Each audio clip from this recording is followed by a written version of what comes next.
12 years ago, when I was first elected mayor at the age of 26, the city was undoubtedly weighed down by skepticism and financial anxiety. Community pride felt fractured. And I knew that I couldn't stand by and watch the community that I love, the city that I love, struggle. So I decided to step forward, carrying a bold vision and a lot of hope. I still remember the moment that I decided to run for mayor. I remember it like it was last week. I was standing alongside my fellow New Britain residents. They were protesting the leadership, out-of-touch policy decisions, and government distrust that had become landmarks of City Hall. And I knew, and I felt very passionately, that our city deserved so much more. I knew I wouldn't be able to look at myself in the mirror unless I at least tried to do what I could to make a positive change for a community that I loved so much. I knew the road ahead would be hard, to say the least, but I was hopeful that we could change and that we could grow. And what followed that was a journey that truly exceeded my wildest dreams. Together, we did the hard work. We didn't just fix spreadsheets. We built a new foundation. We turned that anxiety into opportunity. We stabilized our finances. We rebuilt schools and parks. We modernized our infrastructure and attracted millions in outside investment. That financial turnaround, that didn't happen overnight. It took years. It took years of disciplined leadership, countless and hard but thoughtful decisions, and your willingness to trust me and my team along the way. That transformation, that feeling that New Britain was really back, belongs entirely to the strength of our collective spirit. Between when I first took office in November of 2013 to now, we've accomplished so much together.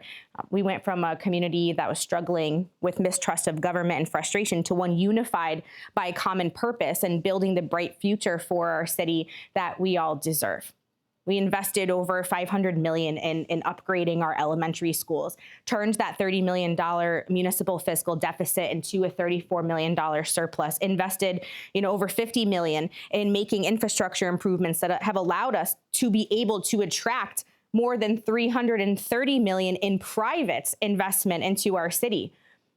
We updated our housing stock so that those of all income levels have the opportunity to call New Britain home. And on top of all of that, we actively supported our local business community. We invested nearly $27 million in improving our parks, which are critical to our quality of life here for our children and families. And there's just so much more. New Britain is a different city than it was on November 12th, 2013. And I couldn't be more proud of our success. The job of mayor is, in a city as vibrant and complex as ours, requires an all-consuming effort. Through it all of you and those watching saw me at my proudest. You met Dominic, you saw me get married, saw me start a family, you saw me finish graduate school. Your trust and the trust that you placed in me, it wasn't just in my policy, it was a belief in my character. To my friends, my family, to every resident and every person who partnered with me in this vision, thank you is not a strong enough word for carrying me through all the highs and lows of the last 12 years. As I prepare to leave office, my heart is full because I know we achieved our shared goal, and that shared goal in making New Britain a better, stronger place to call home. We become a model for the state, a community defined by the proof of its potential instead of the ignorance of defeatists and fearmongers who are long on talk and short on results. We proved that a government can be fiscally sound while simultaneously providing a helping hand up to those who are struggling. We invested in our future without dismissing the vulnerable in our community. I am a New Britain kid through and through. There's no doubt about that. And while my title changes soon, my devotion does not. I'll continue to live here and raise my family here. So I ask all of you to be sure that you stay vigilant. Hold our city's new leadership accountable and hold them to the highest standards, because that's what we've earned and that's what we deserve. I've been here for a long time. I've watched the composition of this body shift repeatedly over the years.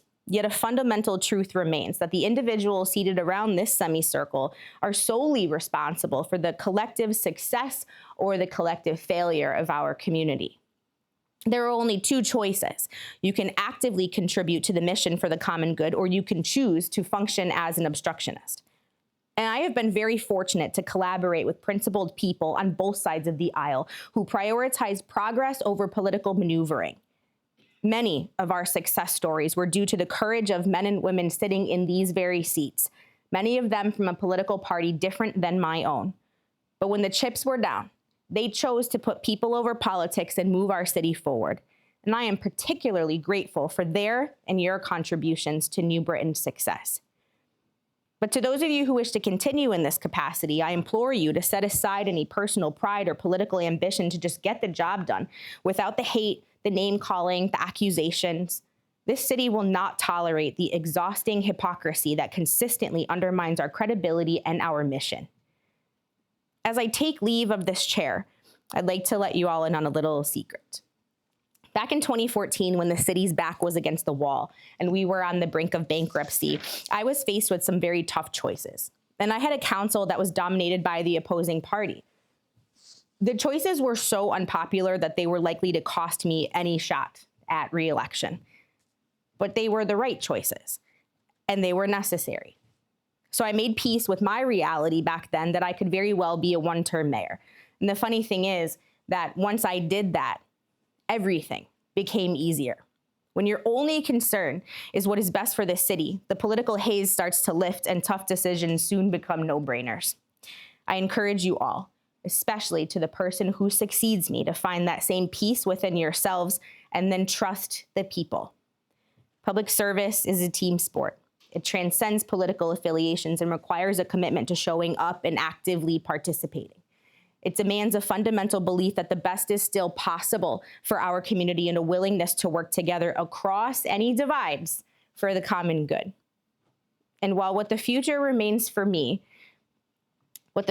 holds for me remains unknown, I look forward to whatever is next with hope and with excitement. But one thing will always remain certain, that serving as your mayor has been truly the honor of my lifetime. Thank you, and may God bless the city of New Britain.